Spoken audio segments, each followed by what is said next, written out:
क्या मैनपुरी में समाजवादी पार्टी का रिकॉर्ड टूटने वाला है?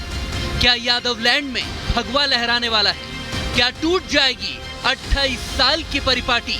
क्या बीजेपी सपा के गढ़ में सेंध लगाकर मार लेगी बाजी? लोगों का हुजूम, योगी का उत्साह, उमड़ा जन सैलाब ये बताने के लिए काफी है कि सपा के गढ़ में भगवा को लेकर कितना जोश आई है। उत्तर प्रदेश के मैनपुरी में आज सूबे के मुख्यमंत्री योगी आदित्यनाथ ने भव्य रोड शो किया तो कई बुलडोजर ने यूपी के बाबा का कुछ ऐसे स्वागत किया। योगी को देखने और उनकी बातों को सुनने के लिए सड़क पर भारी जनसैलाब उमड़ा। जिस रास्ते योगी का काफिला आगे बढ़ता रहा, सड़कें सैकड़ों लोगों से पटी नजर आई। सिर्फ सड़क ही नहीं, घरों की छतों पर चढ़कर लोगों ने सीएम योगी का स्वागत किया, फूल बरसाए और योगी योगी के नारे लगाए।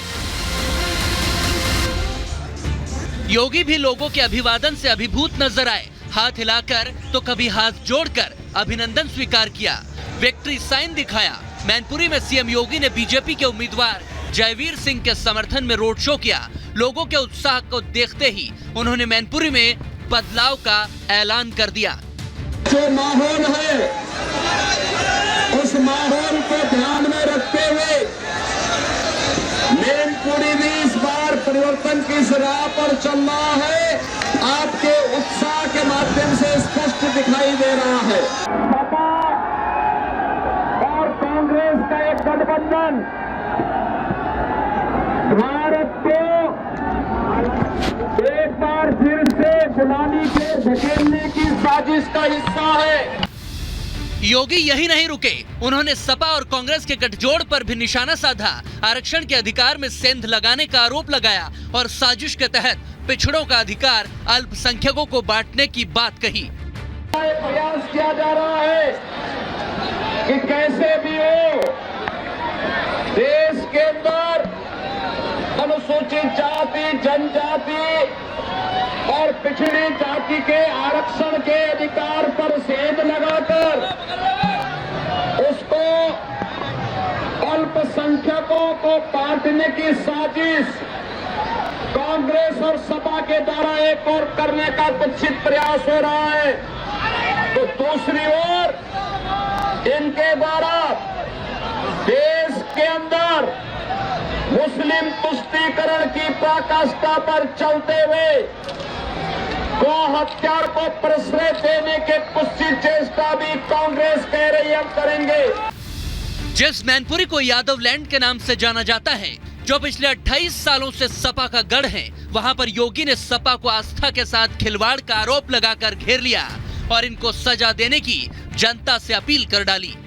बाबूजी कल्याण सिंह जी का अपमान करती हो, जो समाजवादी पार्टी आपकी आस्था के साथ खिलवाड़ करती हो, जो समाजवादी पार्टी अनुसूचित जाति, जनजाति और पिछड़ी जाति के लोगों के हाथों पर ठगी डालने का कार्य करती हो, ऐसे परिवारवादी समाजवादी पार्टी को कांग्रेस के साथ गठबंधन करने की सजा दी जानी चाहिए।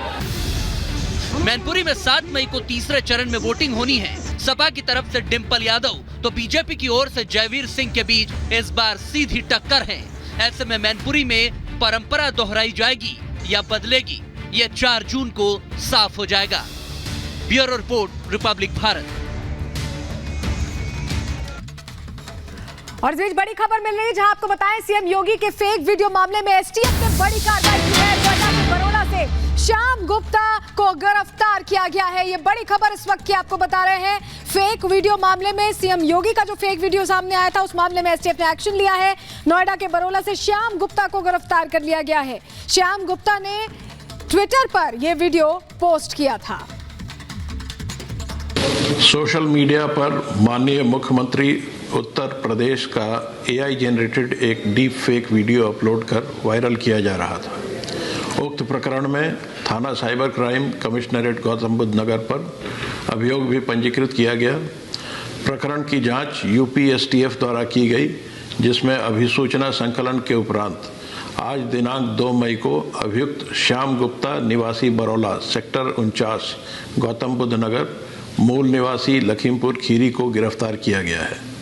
अभियुक्त द्वारा भ्रामक व आपत्तिजनक तथ्यों का प्रसार करने हेतु उक्त वीडियो तैयार कर अपने ट्विटर हैंडल्स के माध्यम से प्रसारित किया जा रहा था। अभियुक्त से गहन पूछताछ की जा रही है। प्रकरण में अग्रिम विधिक कार्रवाई थाना साइबर क्राइम नोएडा द्वारा की जाएगी। इधर बीजेपी की तरफ से ब्रजभूषण की जगह उनके बेटे करण भूषण को टिकट दिए जाने की खबर के बीच रिपब्लिक भारत से बातचीत में करण भूषण ने कहा कि अभी तक उन्हें औपचारिक रूप से कुछ बताया नहीं गया है, लेकिन ऐसी सूचना मिली है और पार्टी जो भी जिम्मेदारी देगी वो उसको पूरा करने के लिए तैयार है। इस तरह की खबरें हैं कि ब्रजभूषण शरण सिंह को मना लिया गया है। अब उनके बेटे को बीजेपी टिकट देगी कैसरगंज से और ब्रजभूषण पीछे हट जाएंगे। हालांकि करण भूषण से जब हमारी टीम ने बात की तो उन्होंने कहा है कि औपचारिक ऐलान का इंतजार कीजिए।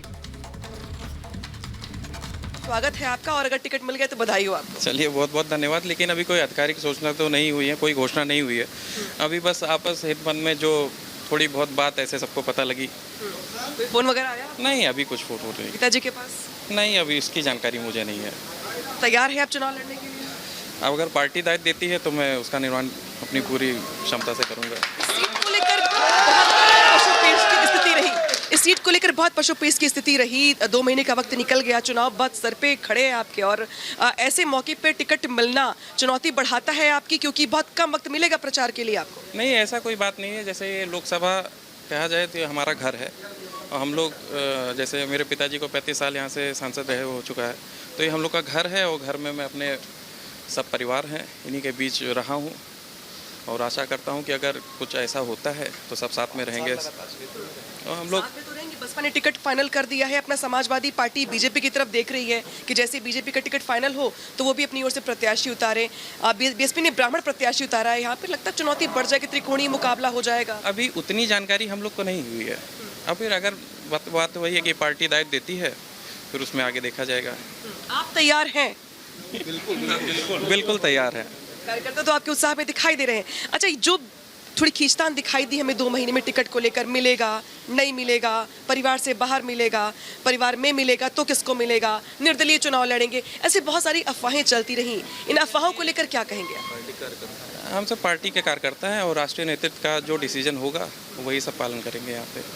अच्छा, ये भी कहा गया कि हरियाणा में चूंकि चुनाव चल रहे हैं इसलिए थोड़ा सा अभी वेट एंड वॉच की स्थिति है, चूंकि लेकिन कल ही डेट है नामांकन करने की। अगर टिकट फाइनल होता है आज लिस्ट आती है, नामांकन कब करेंगे? जो पार्टी आदेश करेगी उसी हिसाब से करेंगे और नामांकन का अगर ऐसा कुछ होता है तो कल करेंगे। प्रचार कैसे करेंगे? और गोंडा में सवाल पूछा जाएगा आपसे विकास को लेकर, कामकाज को लेकर, 5 साल के कार्यकाल को लेकर, अगले 5 साल को लेकर कैसे जवाब? विकास को लेकर के तो यहाँ कोई मुद्दा नहीं है। विकास भारतीय जनता पार्टी में जितना विकास हुआ इससे पहले कभी इतना विकास नहीं हुआ और बाकी और सारे जो मुद्दे हैं उस पर हम लोग काम करेंगे और अपने पिताजी का आशीर्वाद लेके उनके नेतृत्व में आगे देखेंगे। तो उत्तर प्रदेश की कैसरगंज सीट जिस पर अभी तक बीजेपी ने अपने उम्मीदवार के नाम की घोषणा नहीं की है, लेकिन सूत्रों के हवाले से ये अहम जानकारी ये मिली है कि करण सिंह जो कि उनके बेटे हैं ब्रजभूषण शरण सिंह के, उन्हें टिकट दिया जा सकता है। वैसे में 3 मई नामांकन की आखिरी तारीख है। आज शाम तक नाम का ऐलान हो सकता है। क्या कुछ रहेगा इस रिपोर्ट में आपको समझाएंगे।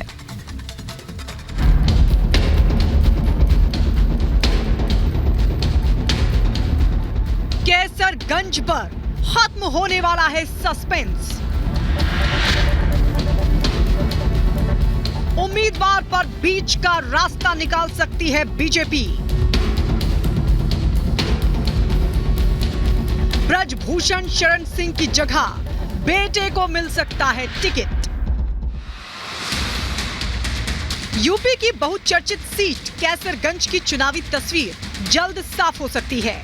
इस सीट पर बीजेपी समेत दूसरे दलों में उम्मीदवारों के नाम पर ऐलान अभी बाकी है। यहां से वर्तमान सांसद ब्रजभूषण शरण सिंह हैं। ब्रजभूषण पर लगे आरोपों के बाद उनके टिकट कटने की अटकलें थीं। लेकिन ब्रजभूषण शरण सिंह की चुनावी तैयारियों को देखते हुए पार्टी उनके खिलाफ फैसला लेने में हिचक रही थी। लेकिन सूत्रों का दावा है कि बीजेपी ने इस सीट पर अब बीच का रास्ता निकाल लिया है। सूत्रों का दावा है वर्तमान सांसद ब्रजभूषण शरण सिंह का टिकट काट दिया गया है, लेकिन टिकट उनके परिवार के ही सदस्य को देने का प्लान है। दावा है कि बीजेपी करण भूषण सिंह को टिकट दे सकती है। ब्रजभूषण शरण सिंह के छोटे बेटे हैं करण भूषण सिंह। करण भूषण सिंह वर्तमान में यूपी कुश्ती संघ के अध्यक्ष हैं। ब्रजभूषण के बड़े बेटे प्रतीक भूषण सिंह वर्तमान में विधायक हैं। प्रतीक भूषण 2 बार से लगातार गोंडा सीट से विधायक चुने गए हैं।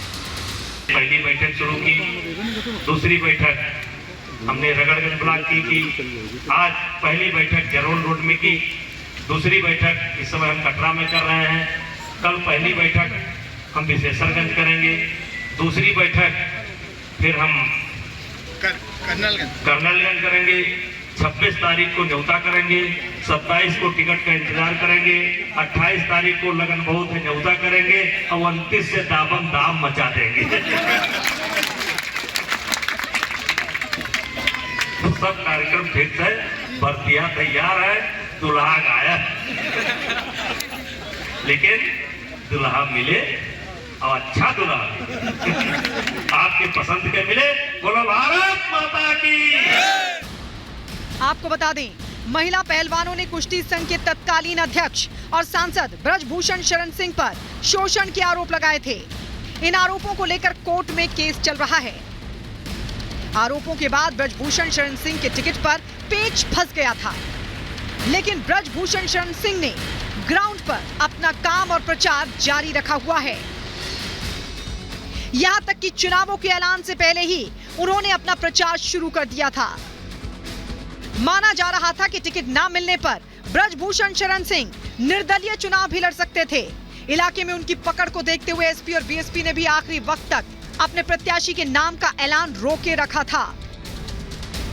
कैसरगंज में 3 मई को नामांकन का आखिरी दिन है, लेकिन अब बीजेपी उनकी जगह उनके बेटे को टिकट देकर बीच का रास्ता निकाल सकती है। Bureau report, Republic Bharat.